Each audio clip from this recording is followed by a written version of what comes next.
Há quanto tempo o pastor desta igreja desejou abordar este assunto como tema de mensagem de sermão à igreja?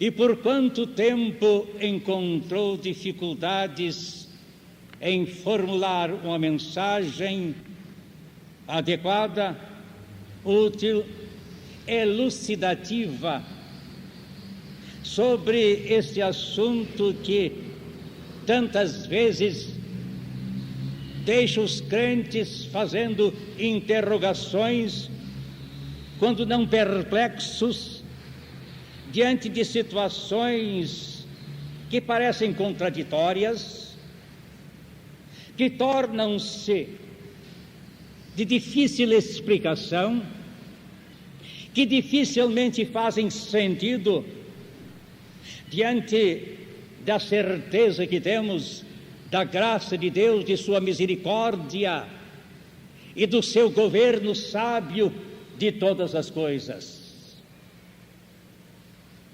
Encontramos dificuldade em harmonizar certas ocorrências na vida com a providência de Deus, certos acontecimentos com o fato de que Deus é Criador, soberano e governador de todas as coisas nesse mundo.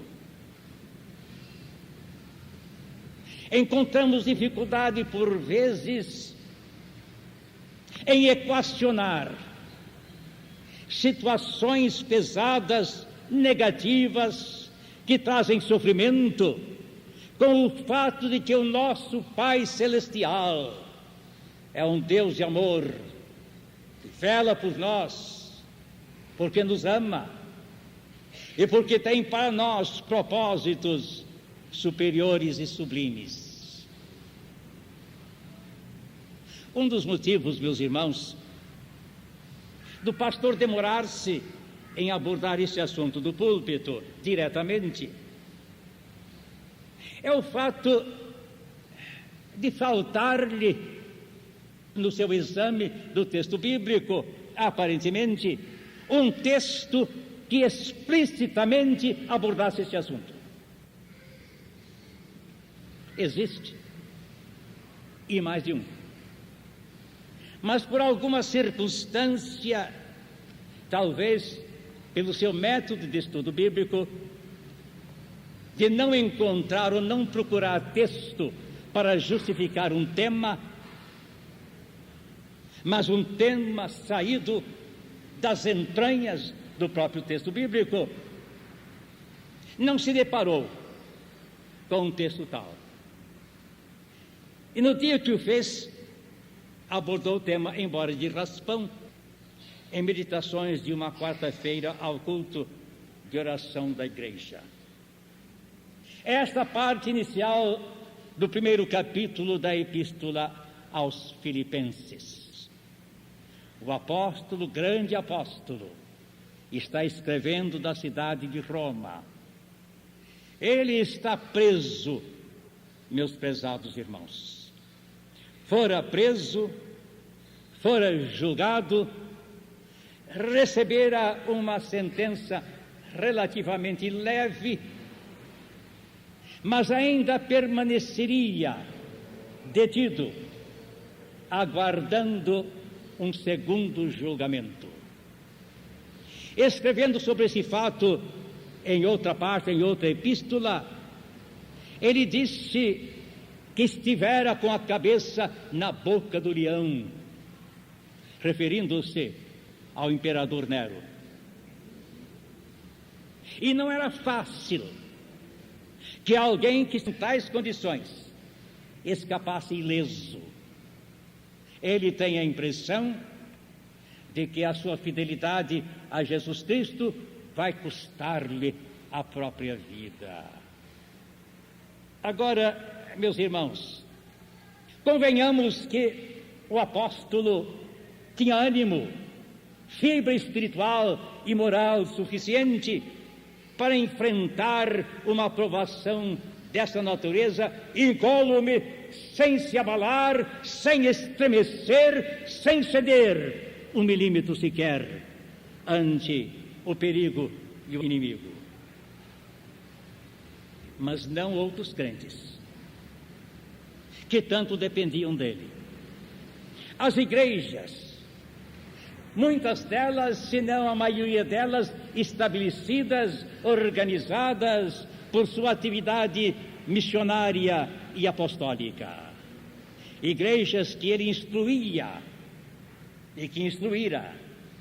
Igrejas sobre as quais ele mantinha uma supervisão pastoral e apostólica, enviando de quando em quando mensageiros, ministros, auxiliares, como Timóteo e outros, para acompanharem aquelas igrejas e nutrirem-nas no conhecimento da verdade e na orientação dos ensinos do Evangelho de Jesus Cristo. Aqueles crentes espalhados por toda a Europa do Império Romano daquele tempo, e até mesmo a igrejas no continente asiático, especialmente na Ásia Menor e na Palestina, sabiam do ocorrido. O grande apóstolo, o grande pastor, o grande doutrinador, o ímpeto herói da fé, agora estava preso e muito distante das igrejas, porque está preso em Roma. Que tristeza, que contradição. E alguns crentes até talvez pensassem assim como nós pensamos às vezes. Tantos de nós, insignificantes, pequeninos, às vezes até de pouca utilidade na causa do Senhor, porque não nos consagramos. Não teria sido mais sábio? Não teria sido mais inteligente? Mais expedito é que Deus nos prendesse a nós, nos levasse para a detenção e talvez até mesmo para o sacrifício da vida, mas deixasse livre esse campeão da fé, este apóstolo, esta voz notável, poderosa, para levar os gentios a Cristo e à conversão. Haverá sabedoria, haverá amor, haverá razão de ser nisto. Deus permitir àquele cristão, número 1, nós diríamos, do cristianismo apostólico, ficar preso. E as igrejas sem a sua atividade pastoral, e o mundo gentio sem aquela voz de Deus através daquele servo especificamente comissionado para levar os gentios, os pagãos, dos seus caminhos de erro à luz do Evangelho. Não é um mistério?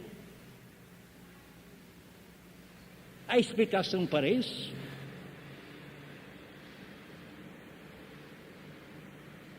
Há poucos dias faleceu nesta cidade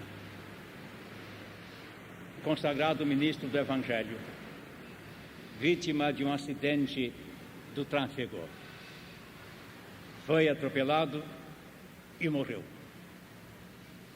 Poucos dias depois, um membro da igreja que ele pastoreara procurou o pastor desta igreja para dizer-lhe da confusão em que se encontrava. Como é que Deus permite uma coisa dessas? Por que Deus não livrou daquela morte violenta? Por que Deus não me levou a mim, que faço tão pouca falta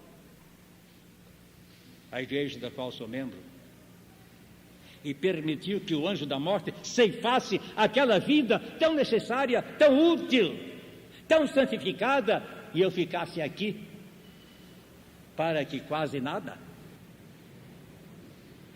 São esses mistérios São essas contradições. E alguns crentes não conseguem sobrepor-se a essas contradições, a esses mistérios.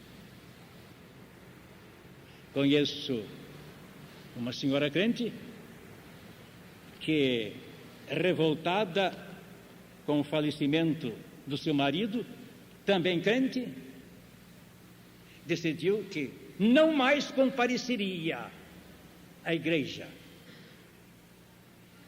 manifestando a sua revolta, o seu desagrado, a sua confusão. Por que Deus levou o meu marido, quando há tantos homens por aí que não servem a Deus, que Deus faria bem em livrá-los do mundo deles, e levou o meu marido, bom crente, bom marido, bom servo de Jesus Cristo? Não posso compreender isto. E se deixou ficar naquela confusão e naquela revolta, e afastou-se da igreja, não sei se de Cristo, mas da igreja sim, como se a igreja tivesse parte nisso, que não teve.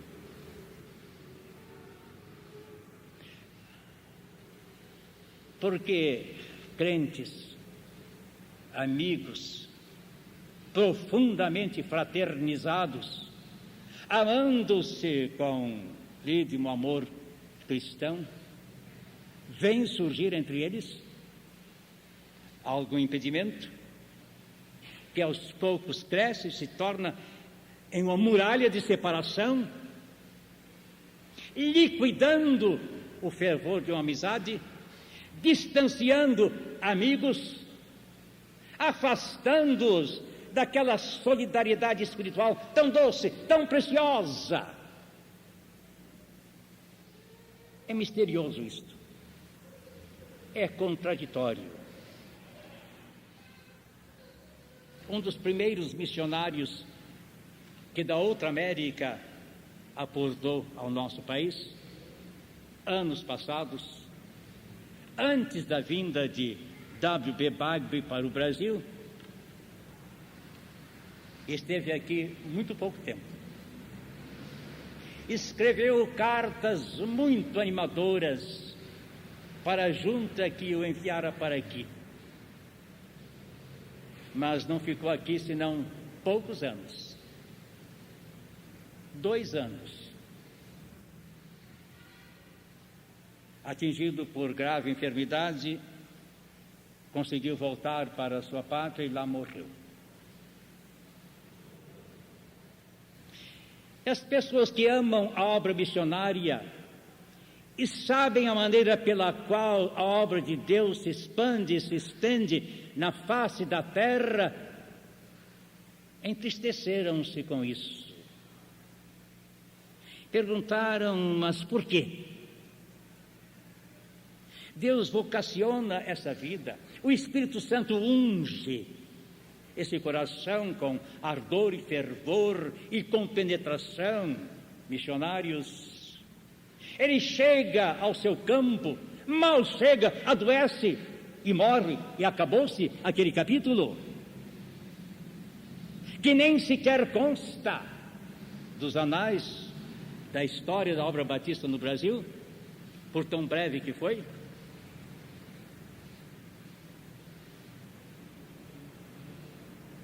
E afinal, por que os crentes tanto sofrem? Porque experimentam graves e duras provações nesta vida. E quase todos os crentes aqui têm disso experiência. Não nos é dado viver um caminho de rosas, a enfeitar-nos a passagem. Ou se rosas houver, espinhos também trazem.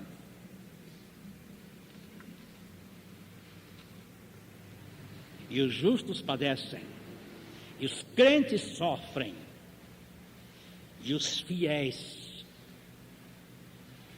têm as suas agruras de dura provação. Por que isso?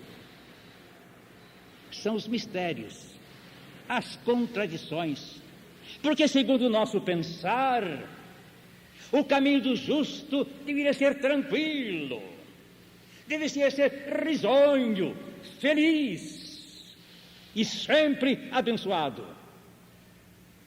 E o caminho do mal, acidentado, castigado, amaldiçoado, sempre. E as coisas não acontecem segundo a nossa expectativa e nós os deixamos deprimir. Vamos voltar ao apóstolo Paulo. Porque, meus irmãos, nós havemos de enfrentar essas circunstâncias com fé na sabedoria, no amor e na providência de Deus, que nos diz que todas as coisas concorrem juntamente, aglutinadamente, para o bem daqueles que amam a Deus. Não somente as amenidades da vida, mas também as escarpas do caminho. Todas concorrem para o nosso bem. Às vezes, nós vivemos até o ponto de olhar em retrospecto essas ocorrências, esses mistérios, essas contradições, dizermos: agora eu compreendo. Agora sim. Deus permitiu que eu vivesse para saber o que estava acontecendo e por que acontecera. Mas nem sempre. Às vezes passamos a vida a perguntar, e se somos fiéis em nossa fé, a confiar que a mão de Deus esteve ali. E que, se não a atuação, mas a permissão de Deus foi utilizada em providência para o nosso bem e para os propósitos divinos. Voltamos a Paulo. A impressão que os crentes teriam, meus irmãos, é que agora talvez tenha acabado tudo. Todo este movimento que Paulo iniciou e dirigiu, em nome de Deus, sob os impulsos do Espírito Santo, representando Cristo crucificado perante as gentes, os povos, os gentios, isto agora vai sofrer uma grande depressão. Quem sabe se não acabe tudo mesmo. Que as igrejas fechem, que não haja mais evangelho, nem pregação. Talvez tenha sido a consumação dos tempos da graça de Deus. Há indícios, meus irmãos, de que não se trata apenas de mera suposição. Porque a prisão do apóstolo Paulo fizera suscitar em muitos lugares estranhos movimentos de falsos líderes, de falsos pregadores, de falsos profetas, de litígios, de facções, de movimentos competitivos, como para preencher aquele vazio na vida dos crentes e das igrejas. O apóstolo faz referência a isto, dizendo que haviam surgido alguns que pregavam o evangelho até por picuinha, se me permitir a expressão popular, porfia, contenda, não de boa mente, não de coração sincero, mas com maldade no coração. Situação grave no cenário das igrejas apostólicas, em consequência, em grande parte, da prisão do apóstolo Paulo.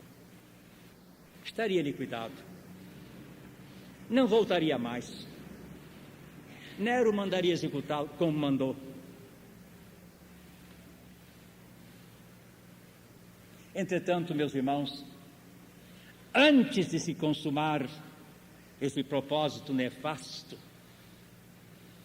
esse crime horrível da execução do apóstolo Paulo, ele teve a iluminação de compreender as razões desse mistério e dessa contradição. Dissemos há pouco, nem sempre este ensejo, mas Paulo teve, pelo menos com referência a esta situação de suas prisões. Ele está detido na prisão Mamertina.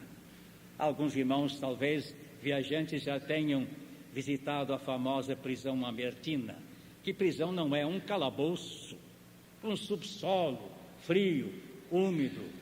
Ao centro tem um olho d'água, quase não tem luz.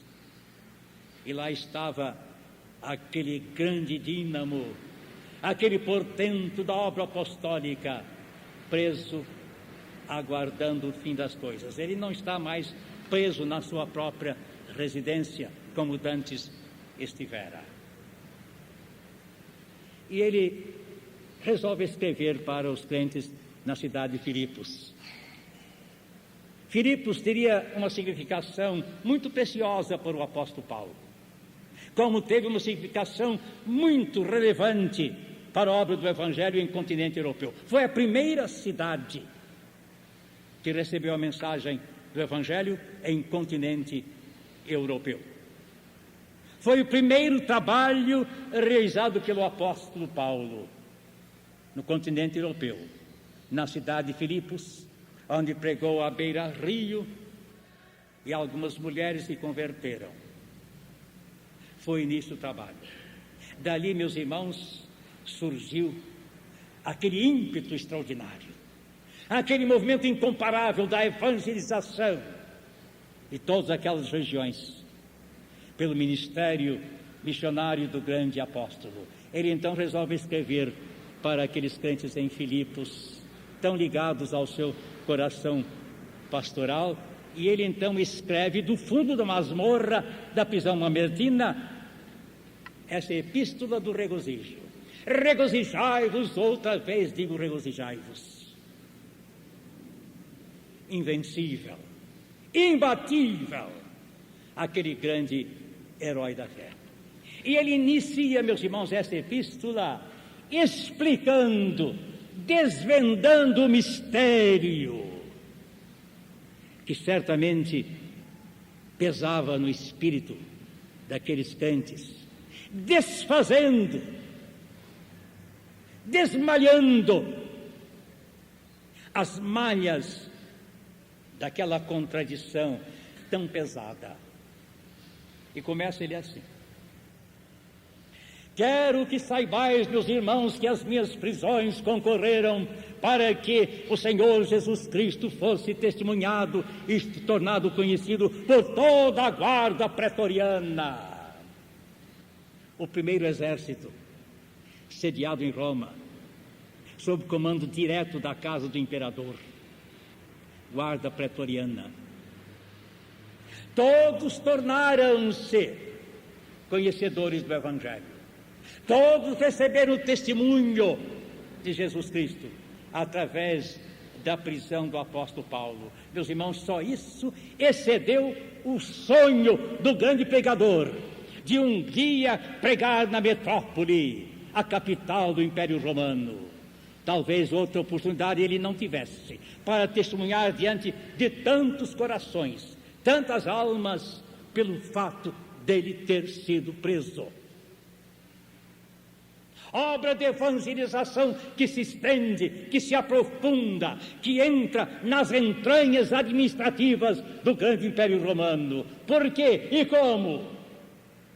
Porque o grande servo de Deus, pregador missionário, foi posto em cadeias.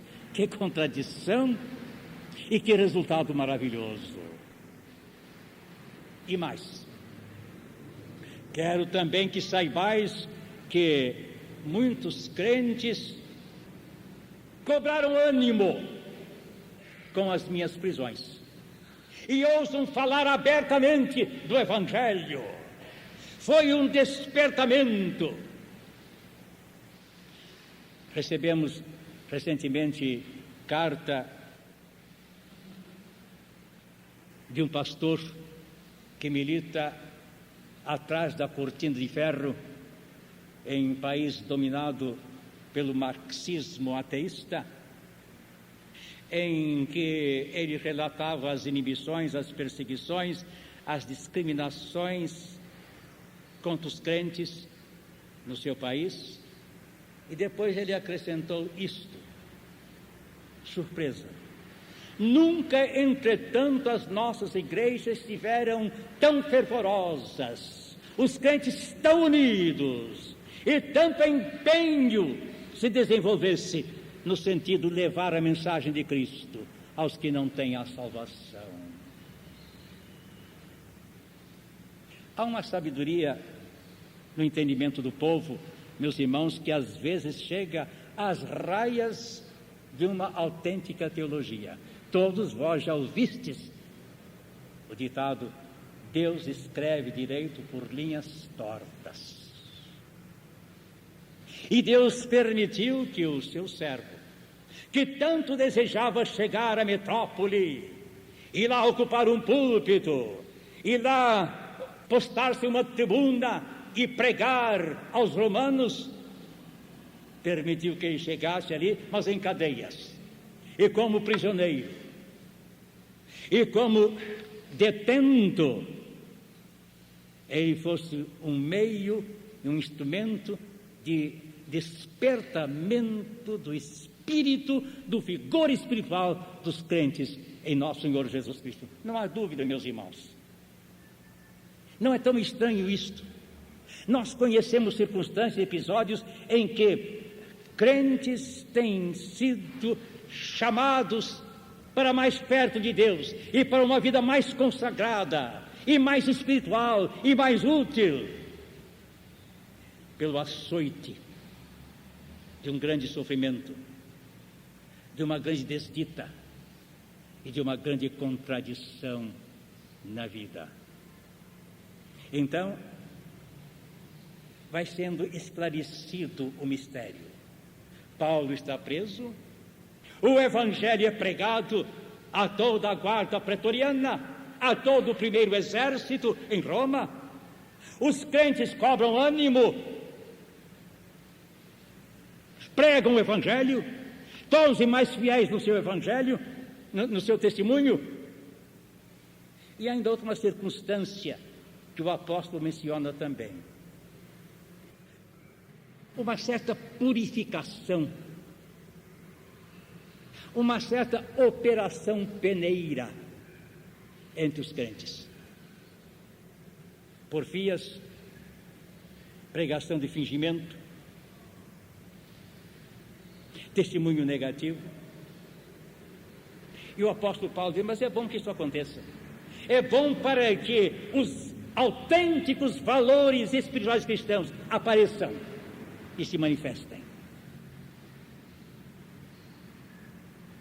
E não somente isso. Há um outro resultado, uma outra explicação que ele menciona: Jesus Cristo glorificado. Em tudo isto, Jesus Cristo foi sendo glorificado, foi sendo exaltado.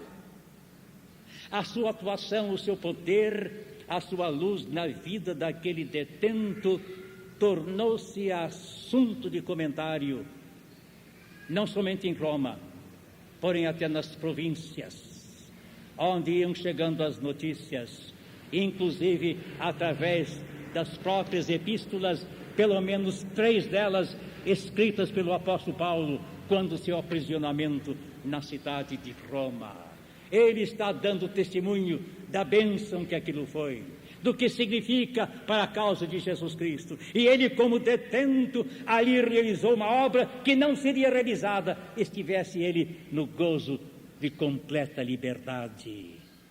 Ele foi um mártir do Evangelho, fiel até o fim, uma luz que brilhou até o último instante e que permaneceu e que permanece refulgente até os nossos dias. Queira Deus ser glorificado, meus irmãos, pelos mistérios e as contradições que nos chegam, porque elas atestam, afinal, de que a mão do Senhor se move de maneiras que nós nem sempre compreendemos, que quase sempre desconhecemos, mas sempre para a glória do seu nome e para o bem daqueles que nele confiam. Amém.